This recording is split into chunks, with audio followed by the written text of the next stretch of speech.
சூடான குக்கரில் எண்ணெய் ஊற்றி வெங்காயம், பட்டை, லவங்கம், ஏலக்காய் அனைத்தையும் போட்டு பொன்னிறமாக வறுத்தெடுத்து தக்காளி, புதினா, கொத்தமல்லி அனைத்தையும் போட்டு நன்றாக கிளற வேண்டும். பின்னர் அதில் இஞ்சி பூண்டு பேஸ்ட், பச்சை மிளகாய் ஆட் செய்ய வேண்டும். மிளகாய்த்தூள், மிளகுத்தூள், உப்பு, மஞ்சள் ஆகியவற்றை போட்டு வதக்க வேண்டும். தயிரை சேர்த்து கொள்ள வேண்டும்.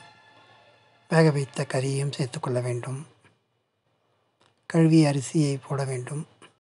எலுமிச்சை பழச்சாறுடன் அரிசிக்கு 2 மடங்கு தண்ணீரை கலந்து நன்றாக குக்கரை மூடி 10 நிமிடம் வேக வைக்க வேண்டும். சுத்தம் செய்த இறாவில் மிளகாய்த்தூள், மஞ்சள் தூள், உப்பு, அரிசி மாவு கலந்து எண்ணெயில் பொரித்தெடுத்து வைக்க வேண்டும்.